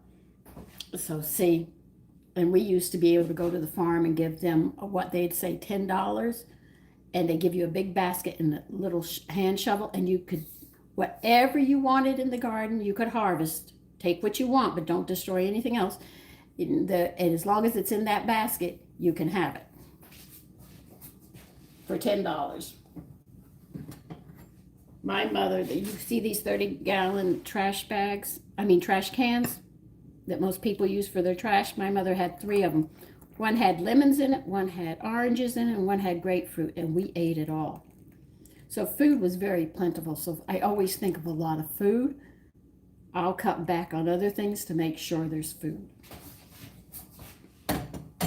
I don't need somebody telling me you can only spend this amount of money for food, because it doesn't work like that. My husband always said, Sandy, you just buy whatever we need to eat. So he was on the same vein that I was. We don't might not have the best of everything, but we dang well gotta make sure that the stomach is full.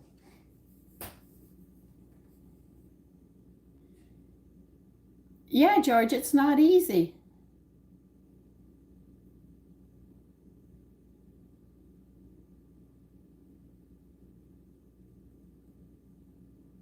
Yeah, but it took my father, my mother shopping, as well as Nanu taking care of the garden to make sure that there was enough food for us. Children eat a ton of food and they're like this. But what they're doing now is they're putting chemicals in because the food is going bad faster, because not as many people can sit there and buy all the food they have. So they put preservatives in them so they'll last longer. Then on top of that, you sit there and the quality is going down. The seeds of yesterday, you could collect the seeds off your whatever you planted, or if my mother bought something, we could use the seeds and start growing that ourselves. But now they've made the seeds engineered to the point where they only go once, and the government of the United States gave them permission to do that. So if you plant tomatoes, you have to buy seeds for the next year, whereas before you could just collect the seeds and just plant, and it would multiply hundredfold. So you would always have food going. But they've set it up now where the seeds cannot reproduce. Yes, this is one, but we also talk about other things. Uh,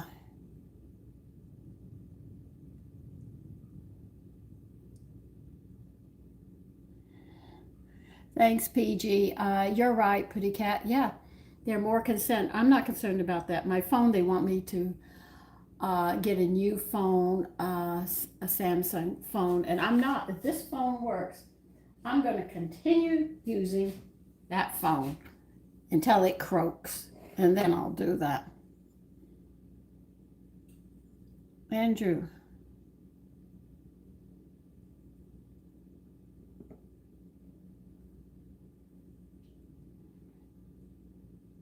Yeah, I believe that. I believe that. Actually, no, they don't produce, and that's what they're doing to all the seeds. Yeah, you need the heirloom seeds.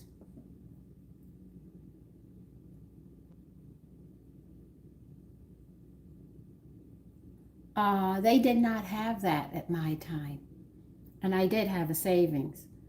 My parents did teach me to save, and I did do it. And then my boyfriend, who was my first fiance, we broke up before we got married. He needed money to get back to his naval base because he helped his mother. He didn't have enough money, so I had to empty my savings out and go there. And then shortly afterwards, my parents, within months, my parents were in a divorce and everything got liquidated. Good morning, Isaiah. When So remember what you're talking about, those what 401ks and stuff, and all of that is now. When I was growing up, it was not. My father had insurance. I think he had a $50 insurance policy on each of us. And when we became of age, he liquidated it because he was no longer responsible for it. That was just for burial, and that's all it was.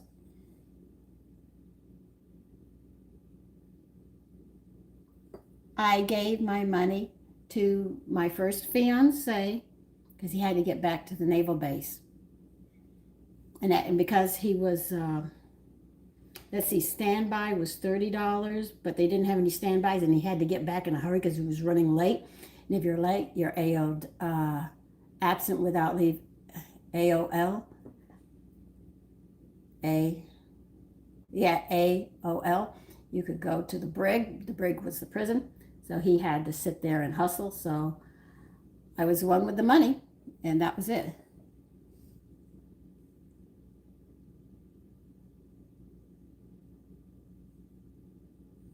Yeah, AWOL. Thank you. I was trying to remember. Okay, it looks like three of you were in the military. You know the AWOL. Yeah. So I gave him, at that time it was $67. You're talking about the early 60s.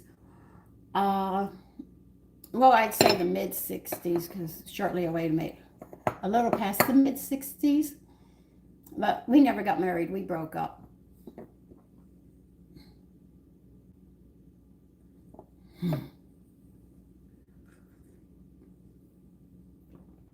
So that's what I did.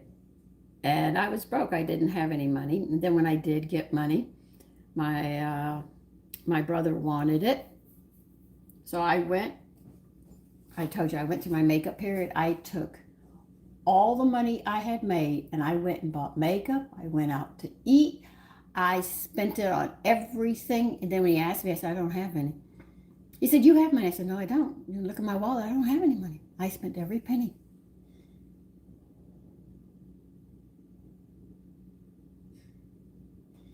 He and I broke up because at that time I was smoking marijuana and he was a beer drinker. And he wanted me to get married at 15. And I told him I wasn't ready for marriage at that point, but I'd be engaged. Um, we had problems with the engagement because he was in service and he mailed me a ring through the mail. My parents got angry about it and they took it to a jeweler and told me I was sending it back, and they yelled at him, what I don't know what they said. And then when I saw him, and he said marijuana was a drug, I said alcohol is a drug, and he and I had a fight over it, so we didn't talk for 6 months. Then when I came up north to Connecticut, he wanted to see me. Where did I go in Connecticut? I was staying with my aunt at Putnam, Connecticut. I had to drive to another place, not far from the Navy base in Connecticut. You servicemen will know it. I can't remember it offhand. And we met up at a hotel. He was watching television, and I stood there, and we had a fight. I just looked at him, and I said, "You're cold." He said, "You are an addict." I said, "I'm not an addict." He said, "Yes, you are." I said, "I tried marijuana. I don't live off drugs. I tried it." And remember, alcohol is no different than drugs. Okay? And he got pissed. And I stormed out of there. That was the shortest 5-minute argument we had. We didn't see each other again for a year, still engaged. And he told my brother, tell Sandy I want the engagement's called off. I said, he's a coward. He said he couldn't deal with me because I'm emotional. And I told him, fine. That was it. But I had his savings bonds, and they were in both our names. It took him 5 years after that, and he was afraid to come see me. So he sent 2 of his buddies to come get the savings bonds. I thought about tearing them up and not giving them, because I had a stack of them. I had a good amount, and I wanted to tear the motherfuckers up. But my mother said, that's unfair. He did work, and he is paying into it to his future, Sandy. You really have to give him back. I didn't want to because I was angry with him, with everything that he had called me and everything else. So I said, okay. So they came and I gave it to them, and they were very nervous. They thought I was going to do something. No, I said, here they are. Take them. I wish them well. I did. I actually told him, please tell him I wish him well. I hope everything goes well for him and he has a good life. Thank you, Andrew. And I see him now, actually.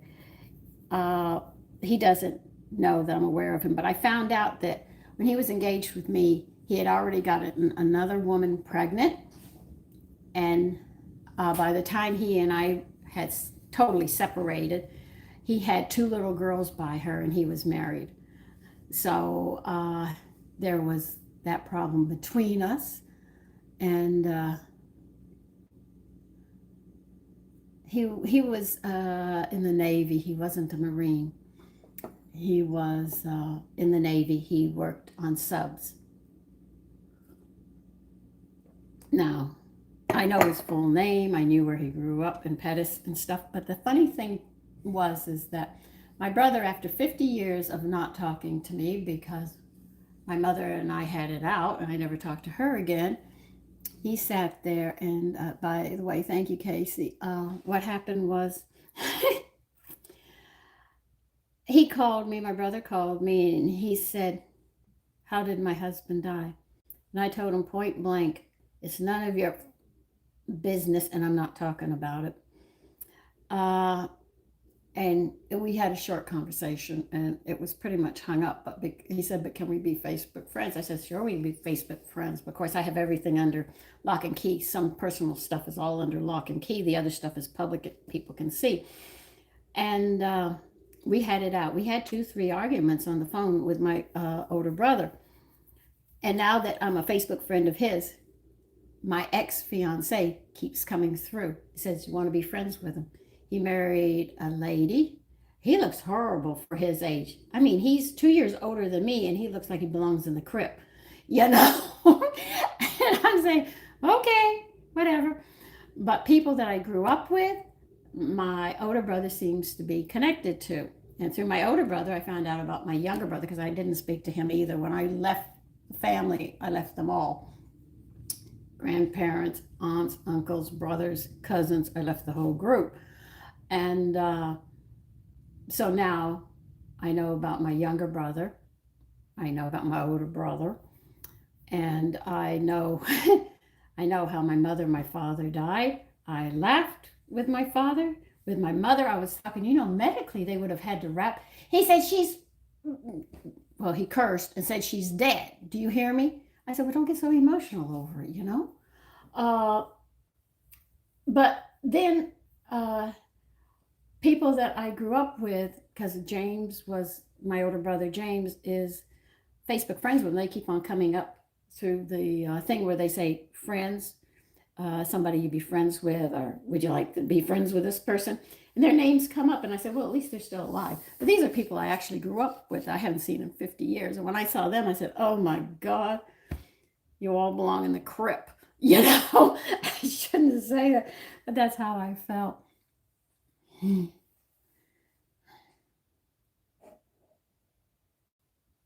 Yeah, unlimited, that was it. He wasn't a Marine. My husband was a Marine. He was not an alcoholic. Not all Marines are alcoholics.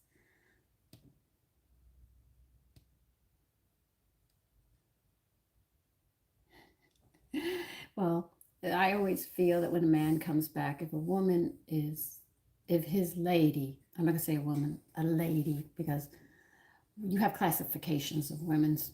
You have from whores and sluts all the way to ladies. So, according to which woman you get, a woman can make or break a man. If he goes to war and he comes back, there are pieces of him. You have to be strong enough to put those pieces back together, and that gentleness and stuff you have will help heal him. You see, but there are women that marry servicemen who just want to travel. Sometimes they know that they've got a pension, so they'll marry him, have a child, and then divorce him. So, and that breaks him. He's already been through hell and back. Okay, and here you are doing this to him. So if he becomes an alcoholic, all that just builds up and can crush a man. A man needs a woman to be there for him and go through the term that we call it is shit that he's going to put you through, and you've got to be strong for him, and he will come back. My husband said point blank, I will never talk about what happened in Vietnam, Sandy. I said, okay. But we used to go into a dark room. Sometimes he'd go into a dark room. He had his sunglasses on.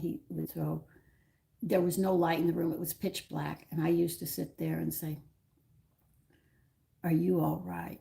And when he finally came out days later, he said it was the headaches from the bombs and stuff, his head, and he would just pop aspirin to get rid of it.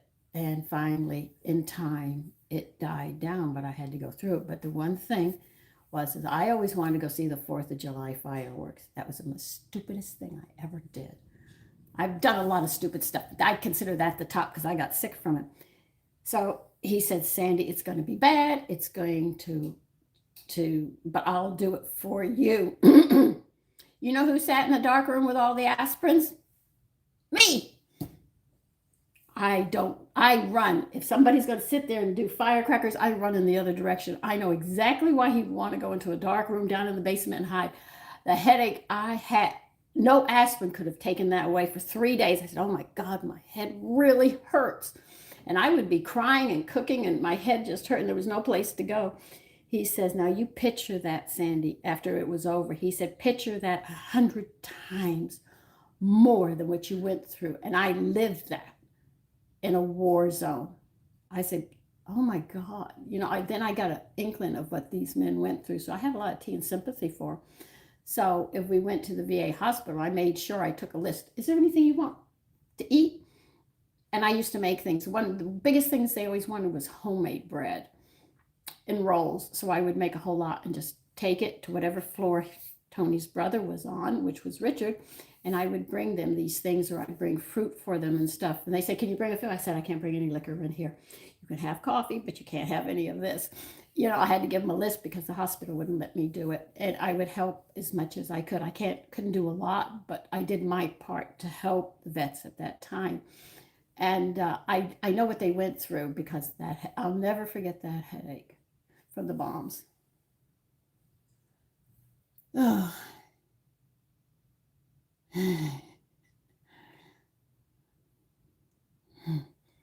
Oh, so anyway, I understand the vets, and I think the gentle and kindness of a woman will help him bring back his center, or if you want to say the feminism of it. But the women don't care today, so men are left drowning. But there's going to come a time that you're going to push men so far, and they're going to fight back. And when they do, like I said, women are going to lose their rights. I've never liked to party, never, pretty cat. I am not a party person. I'm a very quiet person. Even when I was little, I had very few friends. I was more happy being by myself, doing things that I like to do because at that time, a lot of girls were interested. Oh, I had a crush on Danny. Yeah, I'm not going to say I didn't have a crush. He was just, oh, the world to me as a little girl. I just looked at him all the time. He was like the football player and everything else. He knew I had a crush on him. Everybody knew I had a crush on him. And every time he got near me, my heart fluttered. But it was just a child crush at the time. But I stayed pretty much to myself. I might have one girlfriend and that would be it. And then when they moved, that was it. I wouldn't have one till another one came. But I've always been I'm not a party person. I don't like a lot of people around me. I don't know if that's because of my gifts that I have, but peace and quiet helps me center more on myself. You don't have to pick up everybody's vibrations. I mean, my sons don't have to tell me they're angry. It's in the air. Oh, I got one of those days again. I know what's coming down, and I just sort of let it go. And when the house is quiet, I find my center again and go back to what I love to do.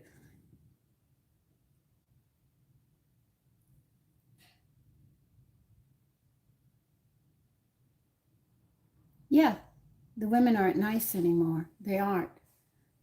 Boy, if I had a little girl, her tail end would have been spanked. Shoot, she wouldn't be able to sit down. So I understand you. I understand the men who said they can't find somebody. I understand that very, very well. Gotta know? Okay, whatever, Paul. And good morning, PG. So that's pretty much it for today. Because I don't think my son will let me put a video, nor will he. Because if I put the video on and set it right here, he's going to move all the way over here. You're not going to see what he's doing. So that my younger son does not wish you to see. But I will take a picture and make a short just to show you what his dish looks like that he's making today. All right. and the rolls have not swollen enough. They're getting there in a hurry. So when it comes to that, I will definitely come back on. It'll be a short one to give you the temperature. Unless you want, like I said, if you've already written everything down, it does cook at 375 for 20 to 25 minutes. And you must cool these on a rack. Don't leave them there. They'll go back to dough. You have to put them on a rack so they can cool. Okay? What question you asking? What are you asking, Paul? I won't leave. What do you mean, Paul? You have to explain. Are you still friends with the magic dragon? What dragon are you talking about? I'll wait for you, Paul, and then I'll leave. So go on. Explain what you're asking.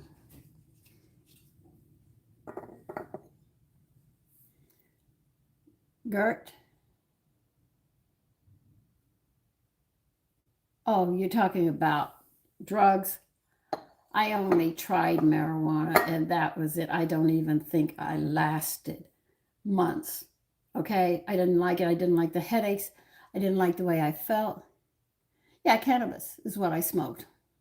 Called weed. That's what we called it. I tried it for a short time. I didn't like it. It made me, I didn't like my personality was changing. I think that's what bothered me most about it. And then I had the withdrawal symptoms when I came off of it after smoking it for a bit. I didn't like the headaches that I had, the cloudiness of my thoughts, and I was becoming short-tempered, which I didn't like. But if I smoked the weed, I didn't have the temper in a way, but the cloudiness was still there. I didn't like that either. So I just realized that I cannot smoke weed. I can, and it also caused me to see a demon. So believe you me, after seeing that, God scared this little girl straight, and I've been straight ever since. No, when it's not, it's just dragging you down.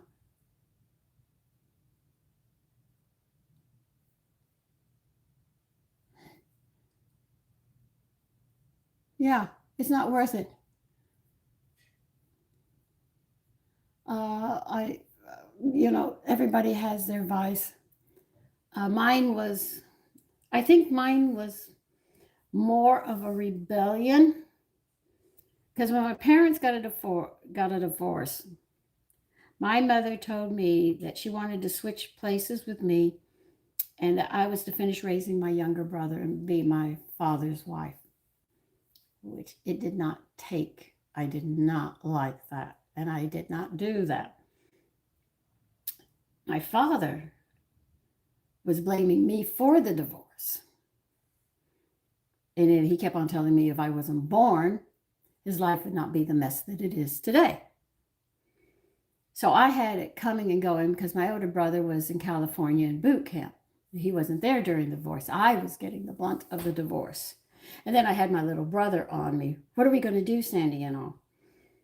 And my mother was pressuring me. My father was pressuring me. So I told them both to F off and drop dead, because I am only 15. What do you expect a 15-year-old girl to do?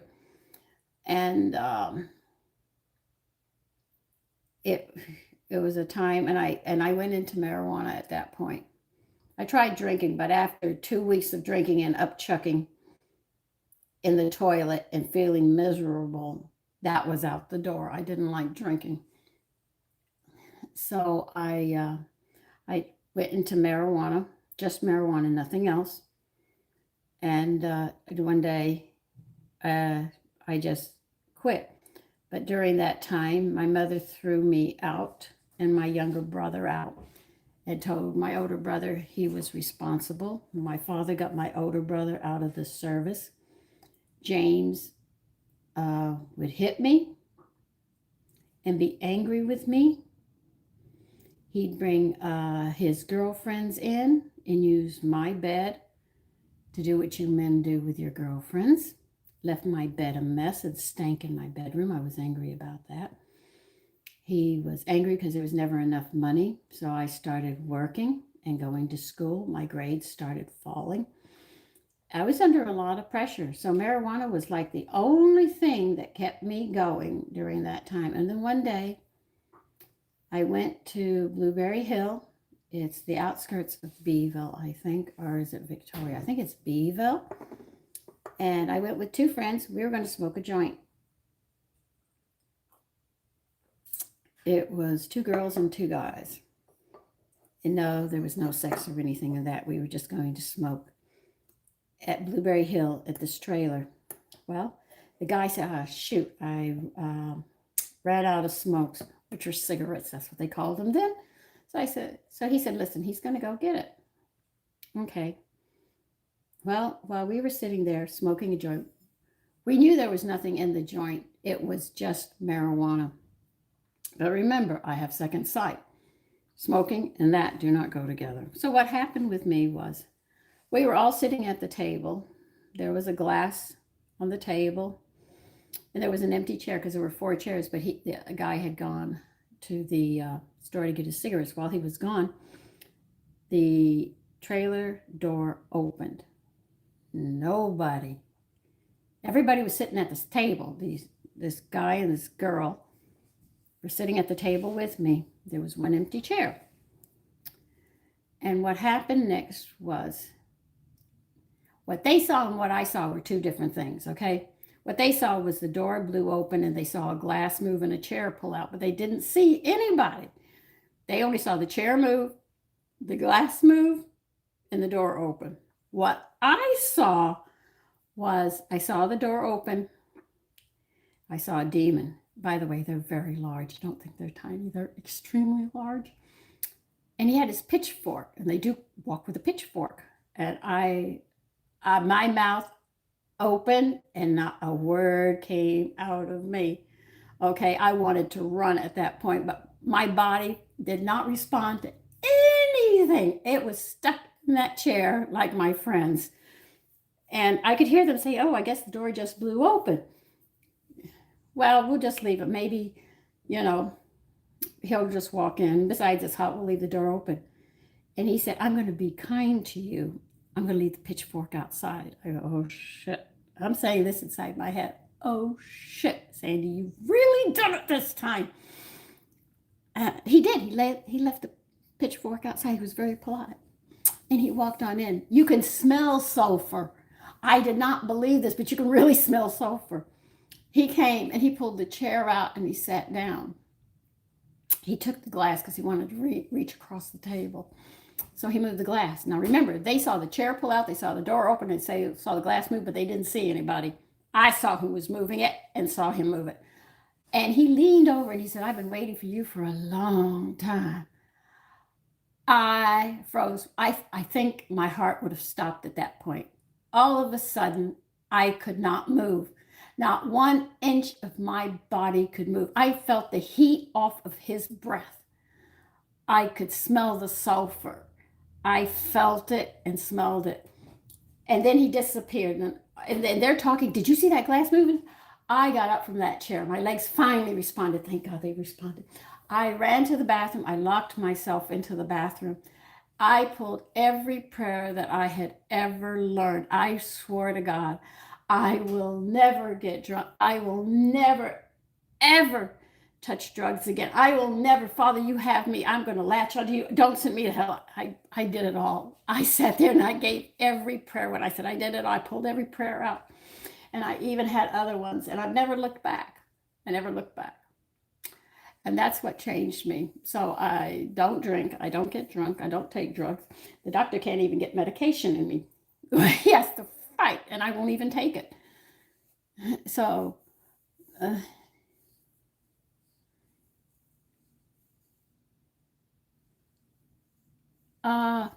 hell.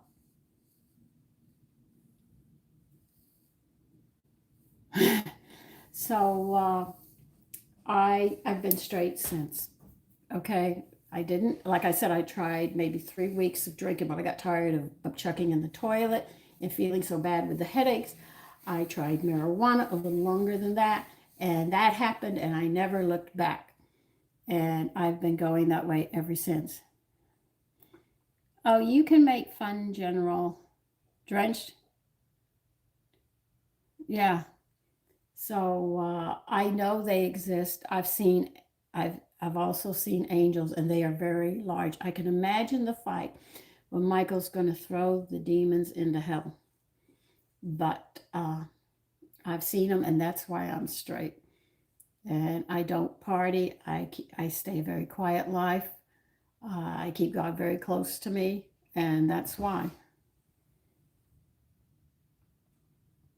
If I can find a venison roast, sure I would. I love venison. Nope. So you guys can those you're pulling out songs and being stupid, asking some questions. I don't care what you say.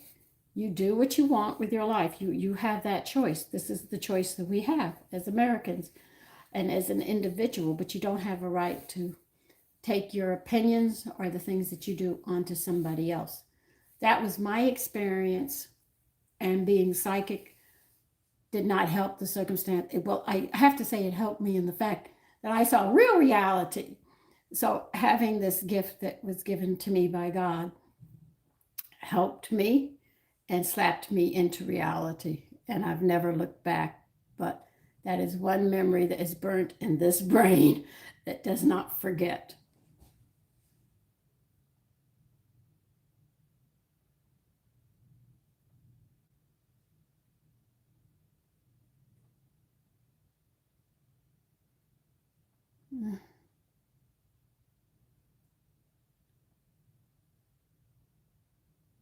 So, yeah, I've seen beyond the veil, as they say. So when I died, I know what's on the other side as well. And I know what happens in death, how it's the body that dies and you just get up and leave. It's just like changing clothes.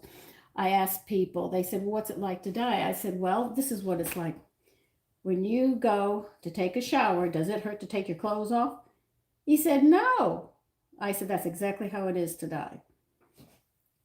You just get up and the body stays down. That's it.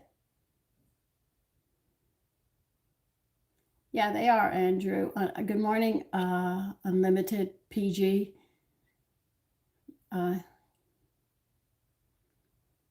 thank you, Frizz. So anyway, that's what happened. I'm going to go finish my coffee now, clean up my mess, start picking up around this house, and get ready to clean that computer room, which I don't want to do, and crafting room. But I have a lot of stuff in there I've got to clean. So listen, I want all of you to take care today. Thank you for the gems, and thank you for donating to this channel. I didn't see all of it. I saw some of it, but some of it I didn't. So I do apologize. I was busy. Okay. But listen, I want all of you to take care. Enjoy your day. Try to keep God as close to your heart as you possibly can, because believe you me, evil is really out there. Okay. So bye-bye.